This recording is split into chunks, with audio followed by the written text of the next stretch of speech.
Thanks, Darby. And Darby, we'll get started with you with our first question, which is, what were some of the impactful classes or experiences for you while you were an undergrad that led you to consider and also pursue your chosen field? Yeah, so I was in both, I guess I forgot to say this, I was in both Medill and I also majored in political science. So I kind of always knew between the two things that I wanted to do something related to writing, something related to politics. I started out kind of in journalism, but figured out pretty quickly that I was more interested in the political side of things. So from there, but I wanted to stay in Medill because I felt like continuing to have those long form writing experiences was really important to me. So I do think that aspect of my education was really helpful. But I also think just generally doing what I do now, which is touching basically every different policy area to come out of our office. Like I don't specialize in one aspect. I appreciated the way that my Weinberg degree, whether just in political science, but also kind of the spread of electives kind of gave me the ability to touch into different things. And then like, I guess the like capstone of my Northwestern experience probably would have been, I took the speech writing course with Cody King in my senior year. And that was kind of what really connected it for me and like made me certain that the work that I'm doing now is the work I wanted to do, which is being able to kind of blend those storytelling long form writing techniques with political work. Great, thanks, Darby. And Ben, how about you? What were some of those impactful classes or experiences while on campus? Yeah, similar to Darby, sort of a mishmash. Let's see where to start. I guess starting with some great classes that like got me hooked on politics generally. History of the Civil Rights Movement with Kevin Boyle. Could not recommend that class more. Similar to Darby, but I was not in Medill, but I did dabble in like some journalism stuff. So I wrote for North by Northwestern, which just like Darby said, really helped me with like writing and research and helps me today, even though I don't do journalism. Similarly, I took a couple Medill classes, I think, one or two with Peter Slevin, who is a great professor and like a writer at the New Yorker. And his specialty is like political communication. So that was a really cool class. My poli-sci research seminar definitely like helps. And then beyond the classroom, I mentioned North by Northwestern, I did like a couple like internships, obviously, but like I think a lot of Northwestern experiences, like everything from going to speaking events to like just like being even not active, but just like knowing about the like Chicago political scene and activist scene, I think is really valuable because, you know, it's in such like a thriving area and there's a lot of politics in the area, both good and bad, which is like interesting to follow. Yeah, I think that's it. Obviously, happy to go into more detail on any of that, but I think that's it for now. Yeah, absolutely. I'm sure we'll get into some of the details as we get moving, but that's great. Thanks. And Sky, how about you? What were some of those impactful classes and experiences?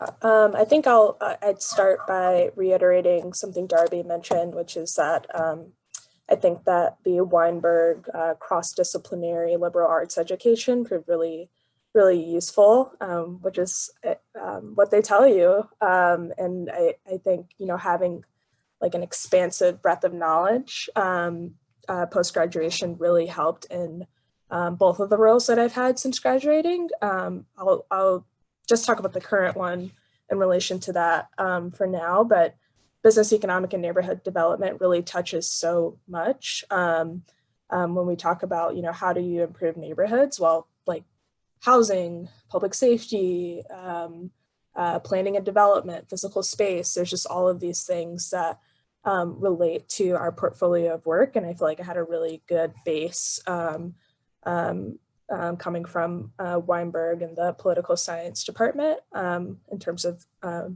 knowing how to grapple with and learn about a wide range of topics and being comfortable doing so. In terms of specific classes, I took I'm not going to remember the exact name of the class, but it was a class it was like dual legal studies and maybe social policy, but it was on housing.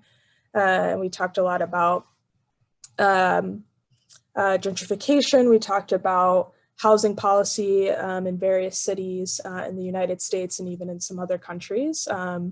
That has been really useful in my role when it comes to thinking about how various social policies, financial policies affect people's ability to live affordably in cities. And then an experience that I would call out is doing a senior thesis was really useful in terms of teaching me how to do hypothesis-driven work, which is something that was really relevant during my time as a consultant in the public sector, and then my role as a project manager, researcher, analyst now. Great, thanks, Sky. And this is great, starting to kind of set the framework for some of those things that set your interest in politics and things like that. And I'd love to dive into more about the first job or the first internship or whatever your first experience was after undergrad. And Sky, we'll start with you. You know, was it exactly what you were looking for? Was this your perfect plan? If it wasn't your plan A, how did you reassess and strategize, you know, from that point? Oh, you're making me think back to that time. Applying to jobs makes me cringe. I was so stressed. And I applied to a few different things, all of them either related to writing or politics or like a mix of both. I did end up getting like my first choice out of those, which was an analyst role at Civic Consulting Alliance. They're a not-for-profit management consulting firm, similar to like an Accenture or Deloitte, if you're familiar with those, but distinct from them in that their clients are exclusively within the public sector or nonprofit sector. So I got the chance to work a lot with the mayor's office, which is where I'm at now, while in that role, and make connections, which I think we'll talk more about later, networking. I think one of the things I was very much like still figuring out what I wanted to do even as a senior. Consulting was not really something that I was interested in for a long time. I feel like I was really like late to the bandwagon on that. Like, I'm sure you all notice like your friends who are into consulting, like plan for that very early and like go to all the fairs and do the interviews and stuff. And I had a friend who like landed a job at Deloitte and was learning more about, she had done an internship for the entire school year prior to getting the job. And she was like, I think you would really like consulting.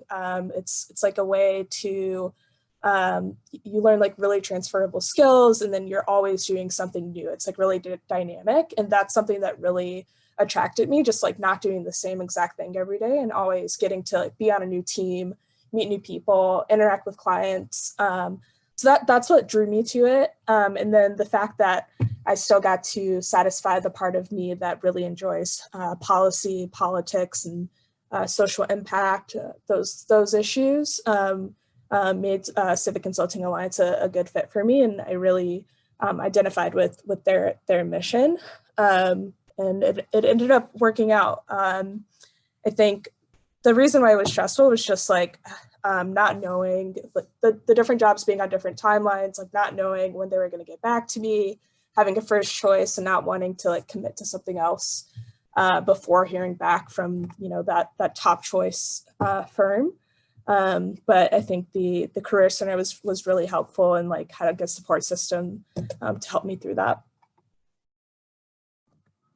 Yeah, that's awesome, Sky. And a quick follow-up, you may have mentioned this, I'm sorry if I missed it, but can you share a little bit more of like when was the timeline for you applying to these jobs and like landing? Because I know you said the timelines were a little different for each one, kind of when in the year?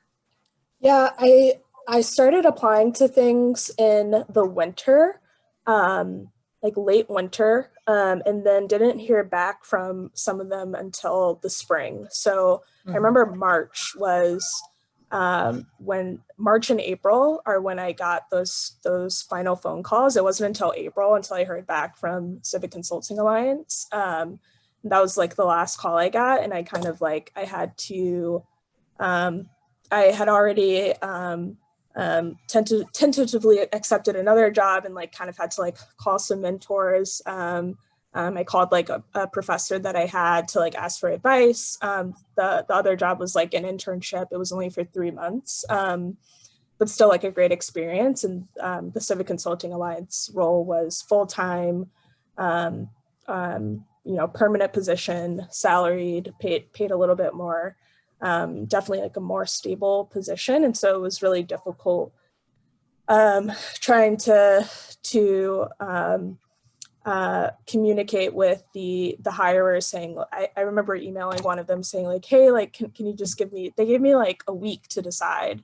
And I was like, hey, can you give me a little bit more time? I just want to make sure that, I'm making the right decision, et cetera, et cetera. And that's something that someone in the Northwestern's career office advised me to do, and like help me with the language, obviously. So it ended up working out okay, but I remember wishing that all employers worked on the same timeline and like had to get back to you by a certain date, which isn't the reality, but would be nice. Yeah, absolutely. That's some of the trickiest pieces is when you get the offer, your like second offer, you want to wait on your first choice, and that's tricky, but it seems like that's great advice you got from NCA and really helpful info on the timeline for, students who are on this, whether you're seniors or juniors, to kind of know how that timeline works for different industries. And so Ben, curious from your perspective, your first role after undergrad, was this your plan A, and how did that impact your path? Yeah, for sure. I guess first, Sky reminded me of another important class I just want to shout out. It was my freshman seminar in Weinberg, which I'm forgetting the name, but it was by Professor Mary Patillo. And she is amazing. If anyone knows her, it was like an interdisciplinary, I think, African-American studies and sociology class. And it was about like Obama and his effect on politics. And I've just even been thinking about it like post-election because like it's really interesting. Could not recommend her more. To the normal question, my first job after graduating, so I graduated in June 2018. And I wanted to work on a campaign because it was the year of the midterms. And I was just like, this is the time, I'm graduating college. Like I'm ready to move anywhere. And it took longer than expected. Like I remember like doing the, like, as some people may know, like a lot of politics is like applying to jobs is like both applying to jobs and also just networking, because so many of the jobs just come and go really quickly and like don't have formal application processes. So I remember doing that like spring quarter senior year. But then I graduated and went home because I didn't have a job, and I was home for about a month. And then I ended up getting a job on Kirsten Sinema's Senate campaign in Arizona through no connections at all. Just like saw it on like a job listing site in politics, applied, a couple of interviews later, landed the job. So like, I think it's funny that so much of politics is networking, but my first job was not through networking. But anyways, so it did work out in the end, and like I was excited. It wasn't like my first choice of candidate or state, or like it wasn't like the most exciting, I thought. And I wasn't really that excited to move to Arizona, but I got the job and moved to Arizona like a week later. And yeah, that was it. And then how, I know you're working for a campaign, it's kind of the grind until the election. And then how did you handle that first transition? Like what did that springboard you to? Yes. So that was also a weird process. So the campaign ended, I went home, and I similarly like did a bunch of networking. I think I calculated I applied to like 30 jobs after the campaign. I will say I was like definitely pretty particular after the campaign. So I didn't start my next job, full-time job after the campaign until like May 1st. I did a couple like freelance like gigs in between, and I was living at home, which was very lucky to save money, yet still be in DC where I could like do interviews and stuff. And again, I was pretty particular on like, I think I wanted to go to a firm, but I mean, the experience you get on the campaign and the people you meet are extremely valuable. And I think if I was like itching to start a job and I was also exhausted, like you said, so a little bit of a break was good. So I think if I was itching to start a job sooner, I could have, but I was a little particular about like the kind of job I wanted. But it was definitely another grind with lots of interviews and lots of like resume editing and advice from my former colleagues and networking. And yeah. Yeah, that's great. Yeah, and good experience, but it is interesting with the campaign where it ends and you start that process of evaluating over. So it's good to get good at the exploration, the networking early, which is great. And Darby, I know you mentioned that you're still in your first job, been promoted, which is amazing. But can you help us walk us through your first job, how you landed that, and then, how that's impacting how you're thinking about your future moves? Mm-hmm. Yeah, so I think I definitely had some friends, like including Ben, who are a little older than me, who had done the campaign thing. So, and I really thought that was something I wanted to do. So in the beginning of my senior year, especially, I didn't know exactly what that would look like. But I knew I wanted to work in politics. I was pretty flexible on location. But also knew it was kind of like playing the long game, because like once the job comes out, you kind of have to go fast. And I knew that meant I wasn't really going to be like applying for jobs in October for graduation in June. But I think I started like maybe in the winter doing a little bit more trying to network, and that was like whether it was looking at the directory or getting like kind of contacts from professors, but people I could kind of talk to about what is life like on a campaign, what's it like, working in Congress, like things like that. So I started to have those conversations, but I'm thinking it was like, but I had also kind of, by the time that fall quarter came to an end, I had really felt like if I could get into speech writing or as close to it as possible, that's something I would want to do. And so I talked about that with Cody again, like, because he was my professor at the time. And he was sending our class different job options, like as they came out kind of through the winter, whether like things he saw and passed along. And it was through that he actually kind of got wind of what is now my job, which was to join the Pritzker administration, which had just started that January. So yeah, January 2019, so the year I was a senior, because they were looking for a speechwriter, an assistant speechwriter, to come in, and they were willing to take a chance on someone young. So I applied for that job, got an interview, had to do I interviewed twice, did a writing test, and I got the offer, I want to say maybe early April. Like it was a Saturday. And they really wanted a super fast turnaround, like 2 days or something. I think I got it stretched out to like 4. So I was kind of freaking out because I thought I'd like to leave kind of Chicago area, try a new place. I also had this idea that I really wanted to be on a campaign. So I was kind of struggling with what to do. Remember I called Cody and I was like, what do I do? And he was like, bro, like great opportunity. You should take it. Like you got to take that. So I did. Very, very glad that I did. I do think a campaign was something that I would love to do at some time. But I think my job has been like incredibly cool and fast paced, and been able to do a lot of impactful things, especially in like the first legislative session that I've enjoyed being a part of, and like getting to write about like past like hundreds of bills, and like I've gotten to have a hand in so many things, and I've also gotten to handle a lot of work on my own. I was originally hired to be an assistant, but now I kind of run the whole speech writing thing myself, or at least every draft that comes out of our office starts with me, which has been incredibly cool and like fun to be a part of. So I've stuck around. It's obviously evolved a lot, especially this year. But that's kind of where I'm at now. That's great. And can you share a little bit about how it's evolved, and if this is like how this is impacting, you mentioned potentially doing a campaign in the future. Mm-hmm. Like, what are your future plans? Yeah.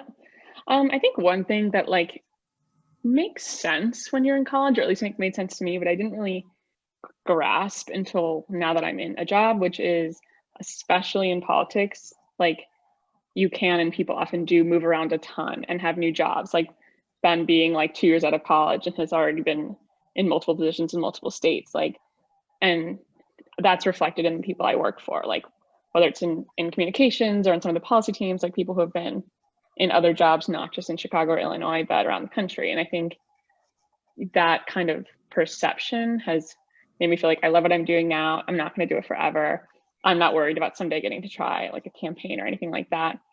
As for how my job has changed right now, so now at this, basically everything that I'm doing right now, not exclusively, but primarily is like communications like with the pandemic and kind of communicating our state actions, what's going on, especially in the spring, but then also now.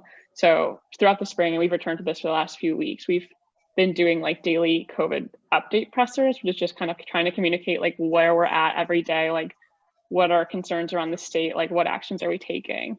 So that I draft all of those. So some other stuff. I'm trying to think what else. But so it's kind of become a lot more what some of my colleagues who have been on campaigns have said is much more like the campaign pace, where it is kind of feeling like closer to this 24/7-ish pace. And just like a really much more of a rapid response energy, if you will, than what it necessarily was before, which was still fast, but not like this. So yeah, I would say what's like primarily changed is like the focus on a singular topic, which is true in like every state right now. So that's not like unique to me, but and just kind of the amping up of speed. Yeah, definitely. That's really interesting. And with a campaign, there's an end point, but with this, Yeah. it's like, what does the future hold?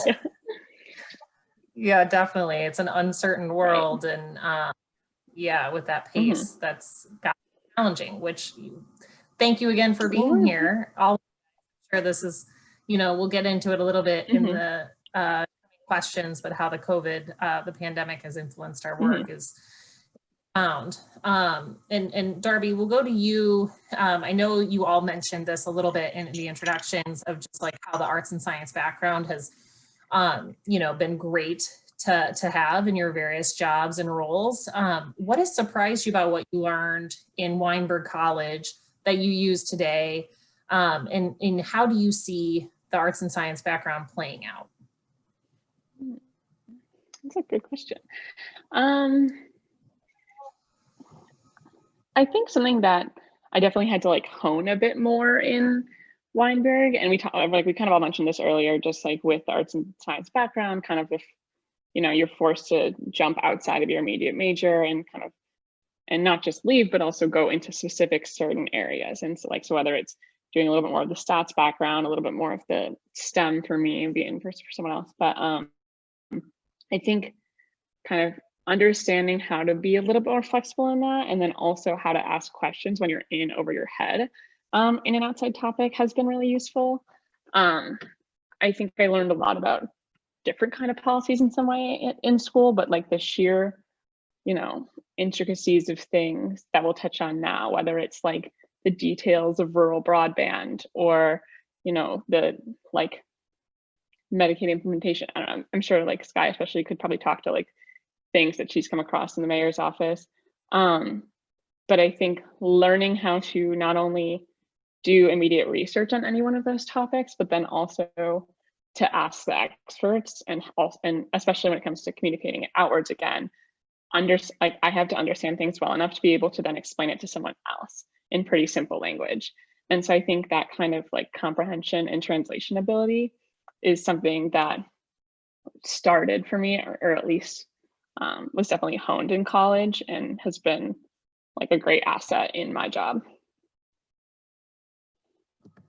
Yeah, that's great. I love that. The communication, obviously you guys are, the writing background, Darby, it helps with that, but still being able to, learn, like with this pandemic, like learn a new disease and communicate with someone else, which is probably not something you thought you'd be doing working for a politician. So that's great. And Ben, going to you, what do you think you've learned, that surprised you that you use, and kind of how does the general broad arts and science background play out in your role? Yeah, I would echo a lot of what Darby said. So not as heavy as Darby, but a little bit of my stuff, or like my job is like trying to make like complex like healthcare policy and stuff like sound more exciting and like easy to understand. So that's definitely one area that like I think a lot of Weinberg classes, whether it's like research and writing and synthesis and like citations and things like that, helps. I would say another area is on the like data side. And this is something I learned a bit in college, but I regret not doing more of, is like more comp sci data science type things. Like in my job, I do like email fundraising is a big part of my job.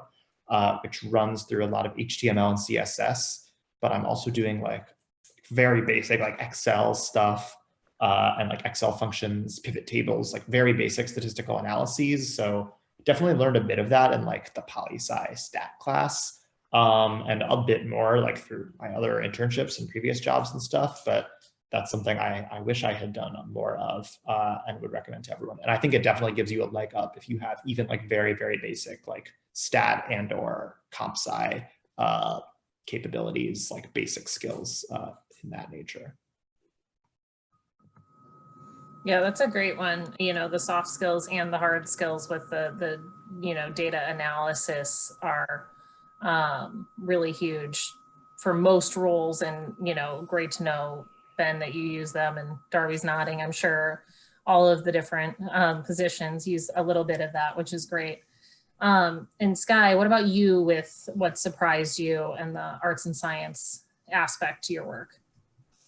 Yeah, I definitely think writing, wrote a lot for my major, papers, research papers, essays, etc. That has been really useful since I now write a lot of briefs and memos that, similar to what my co-panelist said, explain complex issues in simple, brief ways that get to the point and communicate what's most important. And like just reading a lot, which is that's how I experience Weinberg. I don't know if there's any other Kaplan scholars on the call, but that was the program that I did freshman year, which really just, you're reading all of the time, probably a little too much. And so just like becoming a reader, I think has been good, because in this job, you know, staying up to date on the current news, the current events in politics and in the economy is really important, especially now with the pandemic. Like, you know, I have to stay on top of how the various states are doing, how Illinois is doing, and, you know, how that will impact our reopening policy. And then the last thing I'd say is, well, maybe two more things. I think the fact that a lot of the Weinberg classes are, they require more participation than maybe some classes in other schools was really, really crucial. So just like learning how to be prepared, come to a discussion prepared. Now it's like come to a meeting prepared, and be able to talk about your ideas and your thoughts in a good way has served me really well when it comes to working with clients, pitching ideas to my boss, and working with other teammates. And then lastly, finding connections between issues. I mean, I guess you could call that like critical thinking, but like more tangibly, just understanding how various issues intersect with each other has also been an important learning from college. I mentioned like the housing class, so that class was really crucial for me learning that a house isn't just like four walls. It's this gateway to so many other things, like a good education, a safe neighborhood, healthy food, etc. And all of these things come together to create the neighborhoods and spaces that we live in. And it's crucial to understand how everything connects if we're going to build a better city. Yeah, absolutely, Sky. Those are really great points and things to highlight. And I really like how so many people call out that critical thinking, but I like how you described it with, you know, finding connections between issues and kind of breaking it down that way. I think that's great. And then Sky, we'll start with you with this next question around networking. So I want to kind of think about this in the context that we are in a global pandemic. How has that impacted your work and your industry? And also, how would you recommend students to network during this time? Yeah, I'll start with how it's impacted my work / industry. I think Fortunately, I got to start my first job outside of the pandemic, and that really helped with forming connections with coworkers. You know, going to happy hours together, grabbing coffee with people on the weekends or during the week after work or during lunch. Now it's a lot different, and so I started this new job right when the pandemic was beginning, and it was weird, like just like only seeing people over Zoom or Microsoft Teams. We've kind of had to find different ways to connect as team members virtually. So I'd say like it's not impossible. I think we've adjusted pretty well. I'm not fully remote right now. I kind of do half and half. I'm in the office right now, but on Thursdays and Fridays, usually work from home, and that's pretty much the team norm. It's definitely made like it's changed the dynamic of being in a conference room with a bunch of people and, you know, drawing things on the whiteboard, brainstorming together. I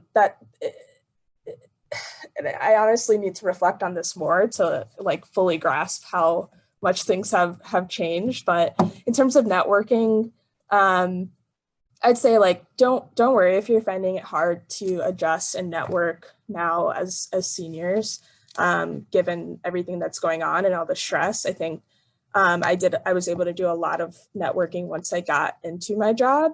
So like once you do end up somewhere, just really focus on forming relationships with people, putting yourself out there, getting to know others, letting people get to know you.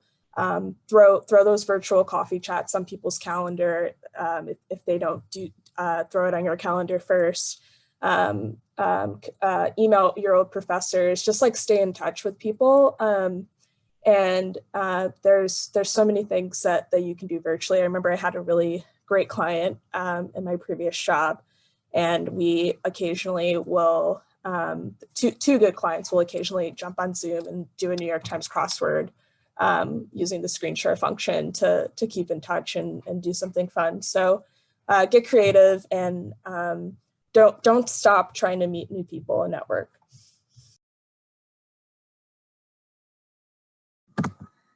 I think that's great, you know, sharing that sometimes networking isn't always like, you know, fully professionally driven, you know, jumping on and doing a crossword puzzle and staying in touch with people and professors, you know, that's all part of networking. And I love hearing how everyone describes it just a little bit differently, and hopefully it will make it a little bit, you know, more approachable for students, which is great.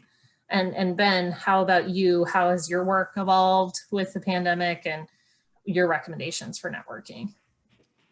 Yeah, I guess similarly, I would echo a lot of what Sky said. I think first, so I started my job like 1 month before we moved to fully at home. So that was a big relief, and very lucky that like I got to have a month with my team in person. But I've been remote since mid-March and have not seen any of my colleagues in person since then. I would have traveled a bit like for like the campaigns that we work on this summer. That didn't happen. But like, and Sky, what you said, were like, I need to grapple with this more. I was like, that is so true. Like, I don't even really understand like how this has changed my job, to be very honest. I have found it like sort of okay. Like my organization like really encourages everyone to do all calls on video, which I think is good. We do like an informal check-in. It's a small like startup style organization. It's like 10 people. So we do like a check-in every day. So I have found like adapting it to be like actually like okay. Yeah, and then I think regarding networking, I almost think like it becomes easier because the bar is lower for like people to like accept your networking requests. Like they don't have to meet you in person, especially if they're like a crazy busy fancy consultant or whatever. Like they can like get on the phone or even just like text with you or like Twitter DM with you. Like, so I find that important. Totally agree with Sky. Like, don't be afraid to like go that extra step. Like if they haven't responded to your email in 3 days, like it's okay to send them another email. They get that you're doing the right thing.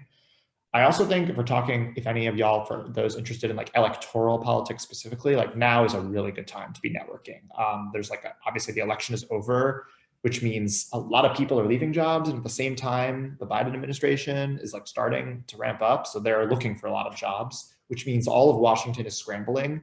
And I think that means for like y'all, whether you're juniors or seniors, like it's a good time to be reaching out because everyone's doing it. Like even if you're not like coming off a job or a campaign or an internship, like people are used to networking right now. And I've like noticed like that like sort of rhythm in like my circles of like politics friends to be very active. So don't be afraid to reach out like in these next couple of months before the holidays and then right after the holidays as well.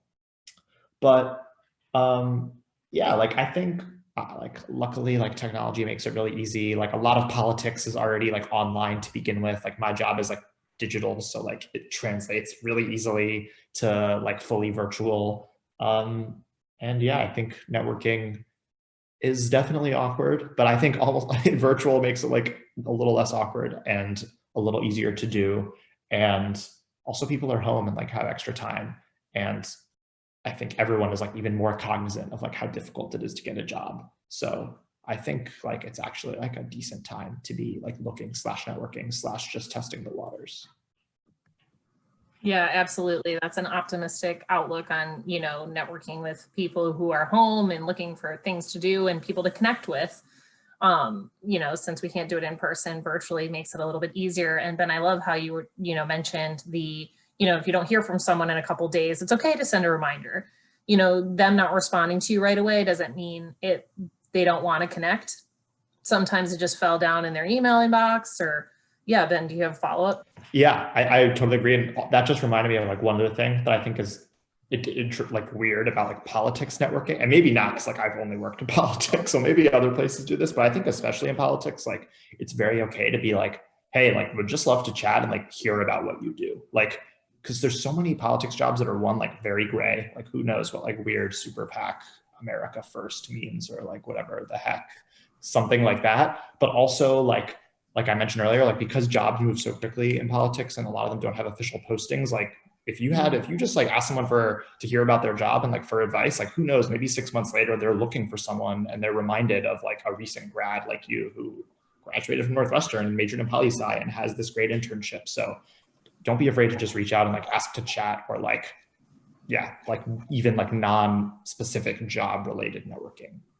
Informational interviews are really, really insightful. +1. Definitely second that. You learn a lot and then you're also making the connection for sure. Yeah, that's great. You don't always need to have a job that you're reaching out specifically for. It could just be to connect, and I think that's excellent. And Darby, how about you? You know, we talked a little bit about how your work has evolved quite a bit, and how has that shifted like networking and your recommendations in that area? Yeah, so I think my situation is slightly different where I've never worked from home. I'm home today for this, but I've always been going in the office. I'm with about 15 or 20 so of my coworkers. We're about 110 total. So we're definitely in a place where we have some in, but like most home. It's pretty flexible policy if you want to be home for any reason. So we've kind of got like a mixed system where kind of like Ben said, you know, it's just your video on when you're home and then video on in the office if you're trying to make the people at home feel like they're still a part of the physical space, even though we're a lot fewer now, like we're still there.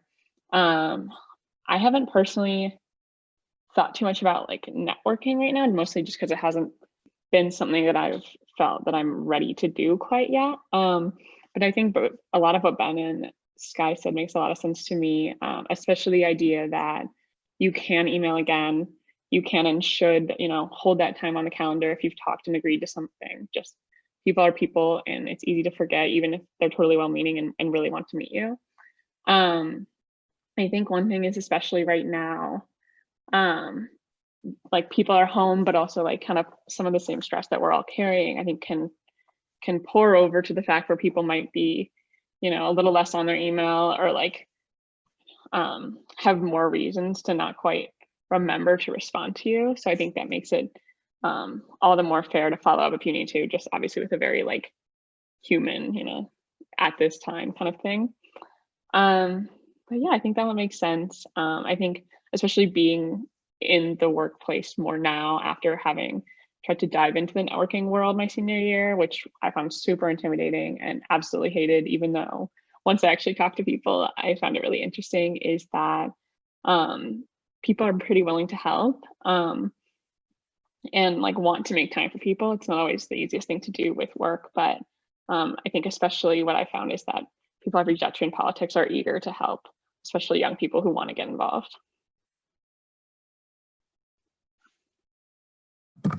Absolutely. People are interested in helping, each other out and wanting to connect. I think that's a great point, to think of, especially as students are reaching out, that, these alumni will likely want to help you and enjoy with you too. That's great. And we're going to get into some student questions, and students, I would definitely encourage you all as we get into Q&A, open Q&A, send in any questions you may have, or, let me know if you want me to call on you to unmute your microphone if you have something you'd want to ask and share. But we'll kick it off with a question, 2 questions actually from Sabrina asking, how much do you think your major mattered when applying for jobs? And what were meaningful summer internship experiences you had? And maybe we can start, Darby, and work back. Yeah. I think my majors were useful so in that it gave me something to talk about, but I don't think it's by any means like a requirement to have, to be a poli-sci major necessarily. It's useful, but I do feel like honestly, even more useful than that is what you do. So whether it's internships, I had a part-time job through college, and people really like to hear about that. Like even the things that I did that weren't like, oh, my super political summer internship, but like to share that I did have work experience and I had held that while being in class, I feel like resonated with a lot of people I talked to. Just it meant that I was like a little bit more prepared for the workforce than if I didn't have that. So I think that's one thing, like whether it's through your student groups or through a job, like experience is experience and it's important and it's always something you can talk about. Darby, sorry to interrupt, but what was your part-time job through college? Oh yeah, so I had a couple, but I think in my early years, but then junior and senior year, I worked at the writing place. So it was like my work study job. And so that was really cool. And especially that one is actually related to what I do now. So I did get to talk about having the direct experience of editing others and like talking through what writing could be and why edits should be where they are. I think it also made me a lot more receptive to like, obviously I get a lot of feedback now in my job and I have to like not take it personally. And so to be on the other side of that, I think has been really helpful. Great. And I cut you off. Did we get to the second part of the question? What was it again? The meaningful summer internship experience? Yeah. Yeah, I think I did. I kind of bounced around. So I studied abroad one summer and then the other 2, I did one internship in the communication shop for Senator Gillibrand in DC. And then I did an internship in an environmental justice legal clinic here in Chicago. So I think both of them are useful in like me trying to figure out what I wanted to do. I liked both those things a lot. I feel like I'd like to incorporate them both into my career. But it definitely gave me a taste of what was to come and was helpful experience to be able to talk about that I was familiar with when applying for the job that I have now. Yeah, that's interesting. They weren't necessarily like the springboards that got you the job, but they were communicating, and that's definitely really good to know. Thanks, Darby. Yeah. And Ben, what is your perspective on this 2-pronged question with, if your major mattered for applying to jobs and some of those summer internships? Yeah, I think my major did not matter. I think like in electoral politics, like poli-sci, like it does no harm. And like, they're like, oh, like you're interested in politics. I almost think there's like a little bit of an appeal for people who didn't major in poli-sci to go into politics because you have like a wider breadth of experience, but like, this is a hypothesis I'm making on the spot. But so I don't think the major really matters for like the stuff I've done. I did an internship every summer in politics. Like I knew that I wanted to work in politics and I sort of used my internships to like test different things out. So my first summer I interned on the Hill for like a random congressman from nowhere near I'm from, like that I got from like a friend of a friend of a friend or something like that. And then one of the internships I got was like in digital fundraising, which is like what led me on my path to like doing digital as like my niche in politics. So I guess that helped in that it was just the internship I got and it ended up being like my like specialty in politics. But I like over my internships, like I wanted to make sure I tried like government, firm, and campaign. So like I said, I interned on the Hill. I interned at 2 different firms. And one summer I like did I interned at a firm and then I got an internship on Hillary's campaign in Virginia. So then I left my first internship and went there. And that was probably a little aggressive and maybe don't recommend that. But like I was very glad that I got like a good breadth of experience, which I think helped me like figure out what I wanted to do and also definitely like made me a better candidate for positions. Yeah, that's great, Ben. I like that how you described those 3 areas: the government, the firm, and the campaign. Now, how did you come up with you wanting to hit those 3 areas? Was that a recommendation from someone, or was that from your experience? You knew you wanted these areas? Yeah, I don't really remember. So I'm from the DC area, so like politics is always like in my backyard, and like my parents don't do it, but like I'm always like aware of it. So I probably came up with that on my own. But I also, like everyone does, probably like knew of like people a few years older than me who like had similar experiences. I can't think of any specific examples, but like, you know, definitely like LinkedIn stalking random people with like jobs that sound interesting, like that kind of thing. Yeah, that's really great advice. Students on here, you know, thinking about the different areas that they're considering. So that's great, Ben, thanks. And Sky, how about you? The 2 questions were if your major mattered when applying for jobs and what were meaningful summer internships that you had. I don't think major matters as much as I would have thought it did. I also have a little bit of data on that. I worked at Phonathon and would always talk to alum every day as part of my job, and very, very frequently people would be like, yeah, I majored in chemistry and now I like work for the senator, or something like that, where what they studied in college is not directly correlated to what they do now.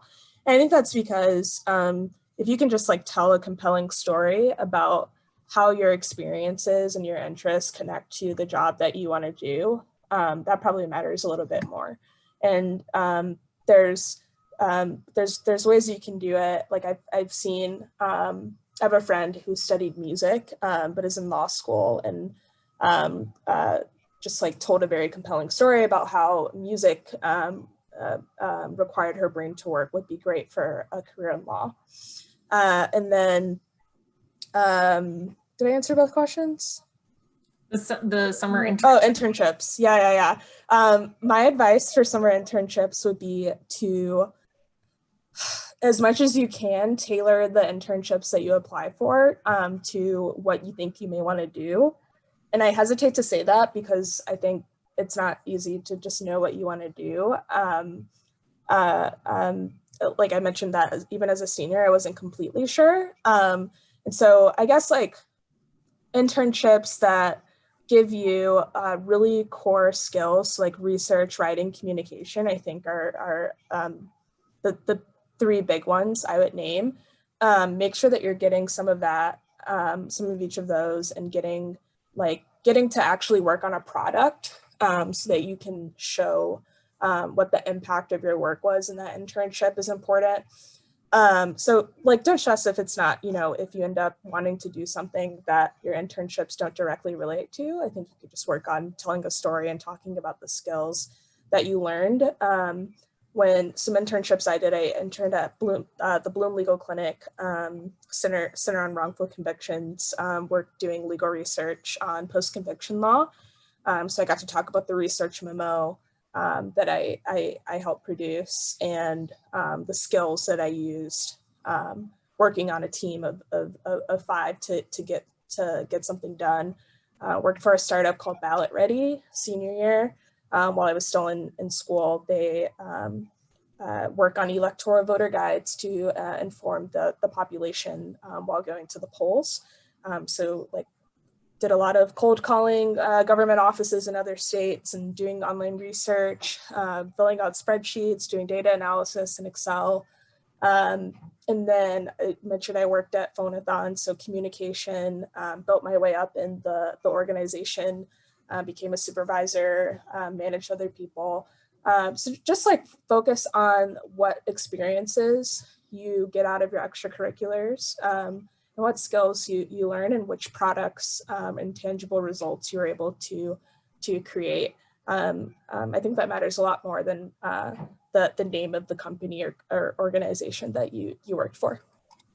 Yeah, those all sound super interesting, Sky. And I also think, your recommendation for looking for internships that relate to what you might want to do, I think that's great advice, because, students might be interested in one thing now, do that internship and say, okay, let me pivot, or, oh, I do enjoy this.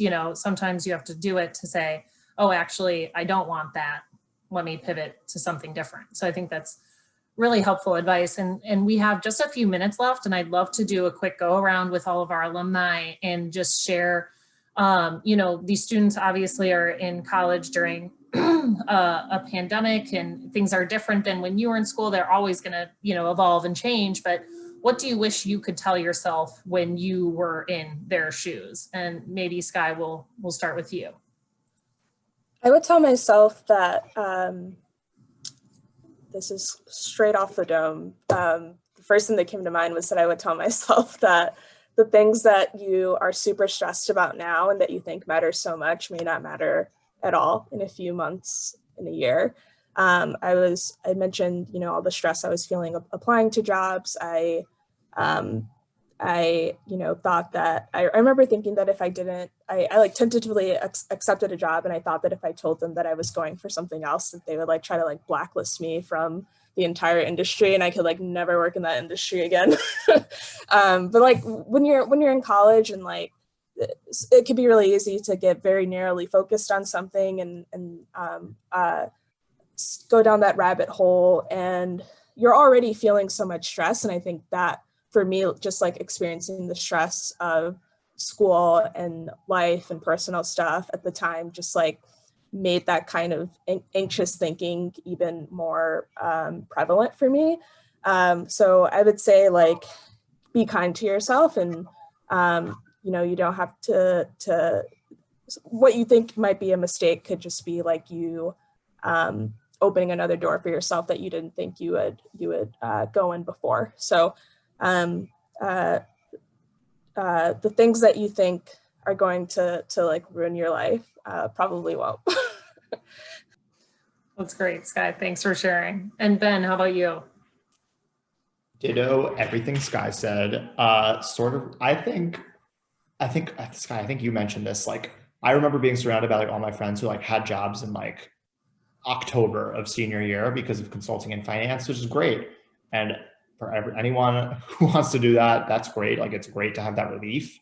But like, I definitely got like a little anxious sometimes about, I didn't have a job until 2 months after I graduated. And like, I was like embarrassed about that, but like, it doesn't matter. Like Sky said, no one will remember. One, no one cares. Two, yeah, it doesn't, like, that's just the nature of a lot of politics jobs. Like, they're not planning a year ahead. And three, like, just enjoy your time in college. Like, that's way more important than worrying about a job. Like, you'll get a job. Like, I'm sure everyone is killing it, and like, it's going to be okay. And don't be scared to like wait. And yeah, the delay, especially in the pandemic, with like, who knows what's happening with hiring and things like that. Like, delays are inevitable. Not delays, but just like getting it later than some of your friends. Like, that's totally okay. It's totally normal. Use that time to continue having fun, and yeah, it's going to work out. Thanks, Ben. And how about you, Darby? Yeah, all of that was great. I agree with all of that. I guess what I was thinking is pretty similar, but I guess just another framing of that I think is important context to keep in mind is that what you do next is like by no means any kind of defining stepping stone in what comes after that. So by that I mean, like, if this job that you get right after college, whenever that may be, whether it's like within days or within a couple months or longer, like, if it's not exactly what you want, like, you can go do something else. And I think that idea of like, I felt like, especially when I was in senior, I felt like there was a lot of pressure for me to like, that I put on myself to like find like the perfect next step that was just going to set me off on whatever I wanted to do. But I think the idea, especially in politics where, campaigns are going to last a number of months to like at best a couple of years, like, things like that. Like you can move around a lot, and like the next step is not the last step. There's always going to be more things that you can choose to do after if what you find is not exactly right for you. Mm-hmm. Yeah, so many great pieces of advice to end on. We really appreciate all of you for sharing. And you know, you were in these students' shoes not long ago, so this is really pertainable to, you know, what they're up to and really helpful. So thank you. And to our students on the call, there's an event tomorrow hosted by NCA that you might be interested in. It's called Nonprofit Hiring During COVID, and they're doing a roundtable event, and that's tomorrow at noon. And I will be sure to send you all information on that in our follow-up email, along with our alumni's LinkedIn profiles. And also for students on the call, we're going to send you an email likely later this week with a Grubhub gift card, because we like to buy you all lunch when we do these programs in person, and we can't do that right now because of the pandemic. So we're going to send you a Grubhub gift card that you can use over the next week or two. Just keep an eye out for more information about that later this week. But thank you all again for coming and attending, to our students. And thank you again to our alumni for sharing such great advice. I hope you all have a great rest of your day, and go Cats. Thanks for the opportunity.